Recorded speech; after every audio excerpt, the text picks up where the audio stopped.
Welcome, friends of darkness. It's Ryazine, and here's a wonderful story from Nosleep titled, My Family and I Started a Garden, but Something Went Very Wrong. Written by Rotsoil.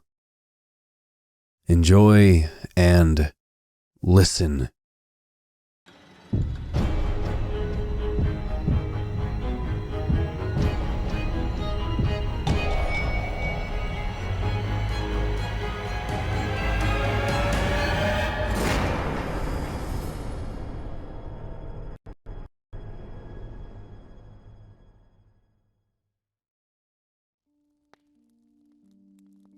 Don't you think it would be a good way to teach them some responsibility?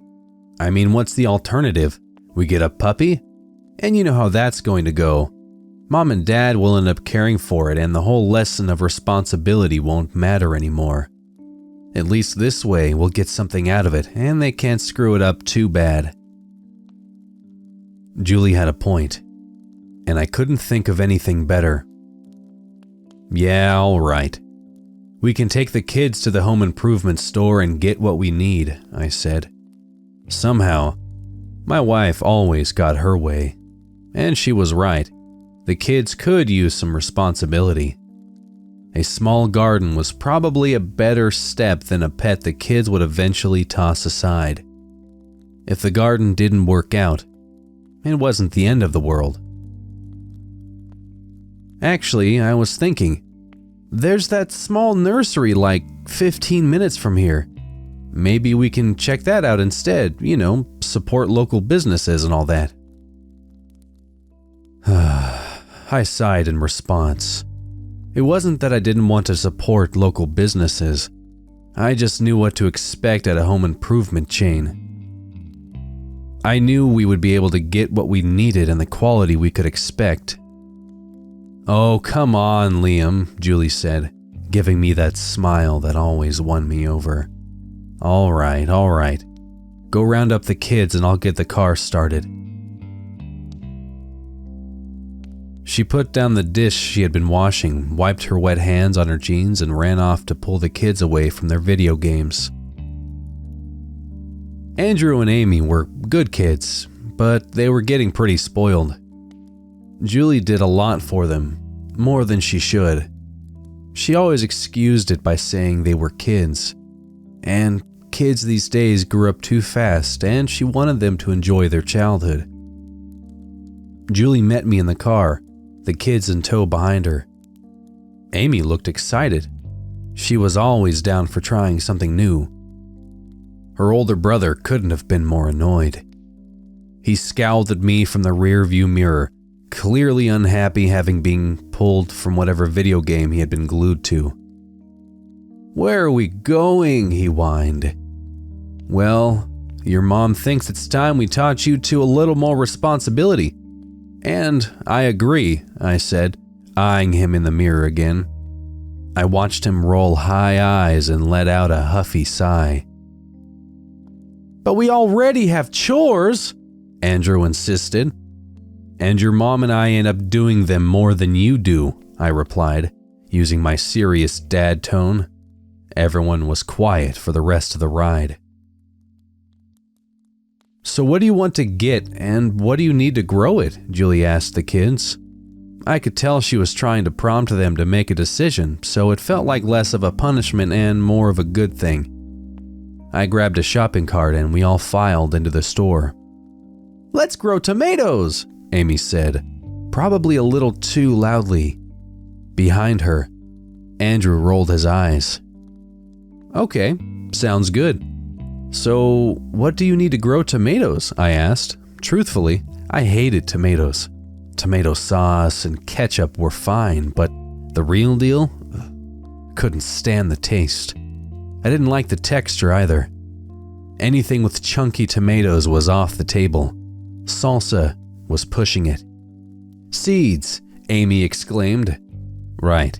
And what else? Andrew? I prompted. I don't know. Dirt? He sighed and rolled his eyes again. If he did it one more time, I was going to hit him with the If you're not careful, your face will get stuck like that. Comeback my dad always hit me with when I was a moody preteen. Alright, so we need some potting soil, Julie said, looking around. It might be over with the pots. I nodded towards an arrangement of flower pots. Let's see. Potting soil. I picked up a bag and dropped it into the cart. This must have been some kind of discount or family-run store because the bag was made of material thicker than your usual plastic bag. And the lettering on the package was already faded. Amy, do you want to pick out a pot? Julie asked. Amy's eyes lit up just like Julie's do when she gets excited. Make sure you pick out a nice big one. As soon as we got home, Amy started hopping around, unable to contain her excitement. Andrew stomped up to his room to sulk and play more video games. It wasn't long before the tomatoes had sprouted and started growing big and plump. Amy and Julie plotted everything they would make once the tomatoes were ready to be picked. I started planning alternate meals for myself that wouldn't involve the offending fruits. Suddenly, every meal had tomatoes. Tacos with fresh salsa, spaghetti, salad, chicken parm with diced tomatoes instead of sauce. The weird thing was, the more the tomatoes grew, the more my family ate them. The sicker they got. It started with a cough, and then a fever. All three of them had the same symptoms. Then their skin got red and blotchy like it was drying out. Their skin started flaking off, and it felt scaly when I touched it, like lizard skin. The second week they complained about aches and pains, and they all developed dark spots on their skin. I just don't know what it could be, Julie complained one night, getting ready for bed. I had taken to sleeping on the couch in case it was contagious, but at this point I was the only one who didn't have it. I wanted to take them all to the doctor to have it checked out, but she insisted on waiting to see if it got better first. Well, is there anywhere the three of you went that I didn't? Anyone you saw? Anything you ate? I asked. No, I don't think so. Oh, well, there's the tomatoes. Amy's been eating a lot of them and she seems to have the worst of it. Do you think the seeds are bad? The seeds did make sense. The tomatoes were the only thing they all had eaten that I hadn't. But I'd never heard of seeds being bad or making people sick like it. If none of you are better by Monday, I'm calling the doctor, I said firmly. But they didn't get better. They only got worse. I'd confined them all to Julie and I's room. That way I could keep an eye on all of them at the same time. They barely spoke at this point, and I wasn't even sure they were conscious anymore. They just laid there, breathing heavily, clothes and bedding soaked with their sweat. I don't know, Doc. It isn't like anything I've seen before, I said, approaching the room. And, Liam, you said it was getting worse, Dr. Solanum asked. He'd been my doctor for as long as I could remember, so when Julie needed a new doctor, I recommended him. It only made sense we have him treat the whole family once the kids were born. Yeah, I answered, twisting the doorknob and pushing it in. I was greeted with what I could only assume was the stench of death. They smell worse today. Should I bring them in? So you said they're running a high fever, can't eat or talk, their skin is dry but warm, their teeth are brown, and all they really do is lay there. They can't get out of bed? It's getting worse each day. I don't know what to do. I'm sure Dr. Solanum could hear the desperation in my voice, but I was at a loss. My family was getting sicker, but there was nothing I could do to help them.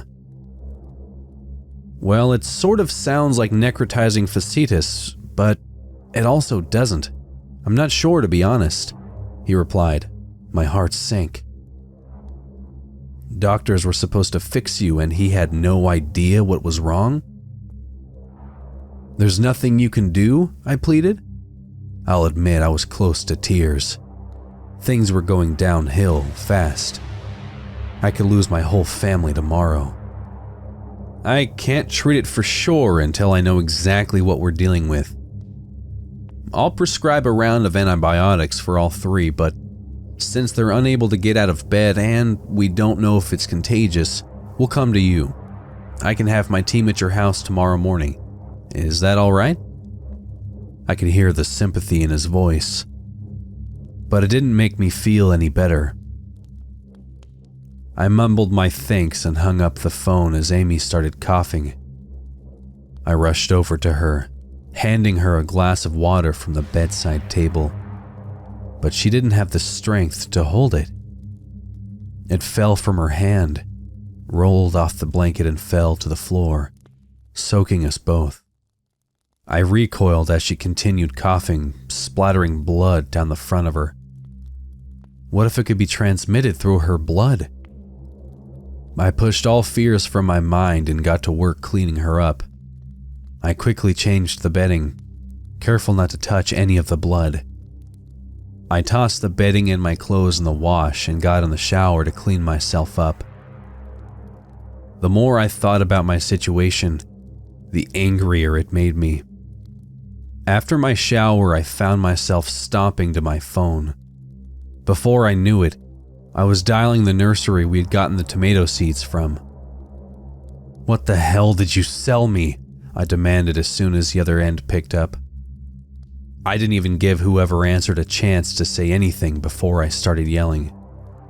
Excuse me? The voice on the end sounded bored. You sold us some bad seeds and now my family is sick. Sir, I don't know what you're talking about. All our seeds come from the same place and they've never made anyone sick. Well, something is making them sick. I was furious. I would hold these people accountable for making my family sick if it was the last thing I did. Did you buy anything else while you were here? We bought some potting soil. Why does that matter? I was caught off guard by the question. Came the tinny reply. What? What is it? I was screaming now. We don't sell potting soil, sir. What?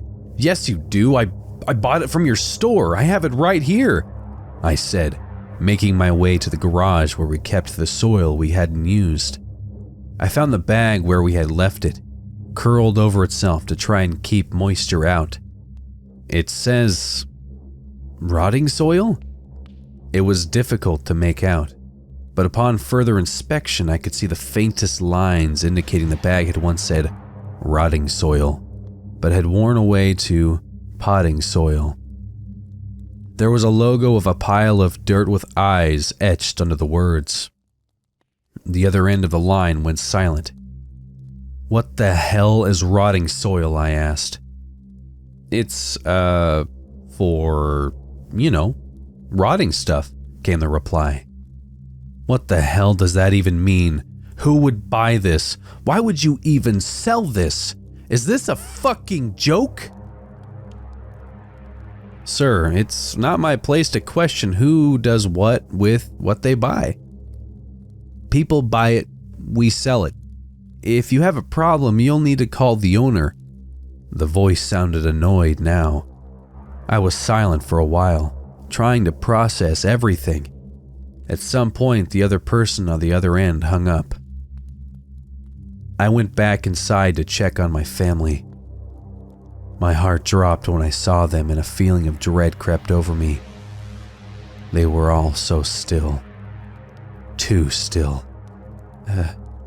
Andrew? I whispered, my voice catching in my throat. He didn't answer, of course. I reached out and touched his wrist to check his pulse. The bones under his skin felt gritty and grainy like they were disintegrating. The hair on the back of my neck stood up as ice-cold fear ran through my veins. I couldn't feel a pulse. My hand flew up to check the pulse in his neck, his head falling to the side limply. He didn't seem to be breathing, but there was a pulse. It was there, but barely. Relief fluttered over me, but I knew the situation was still dire. My family was all but a bunch of corpses lying in the bed. I called the doctor and updated him with what I knew now, but he didn't seem hopeful. I've only heard of one other case of something like this, but by the time they knew about it, the decay had already progressed too far, the doctor said. I'm not exactly sure. The details are a little hazy. Something about a golf course and some kid tripped in the dirt. What happened to him? I asked. Every nerve in my body felt on edge as I anticipated the answer. He died, the doctor said simply. Of course, there are no notes or observations. Everything was seized by some vague government team and no information has been released to the public. So, my family is going to die? I asked stupidly. Amy is coughing up blood. We'll see. It does seem to be progressing at an accelerating pace, but do not lose hope. I'm canceling the antibiotics. I'll send my team over immediately. We'll bring them in and I'll treat them at the hospital. We'll do what we can. The medical team arrived promptly.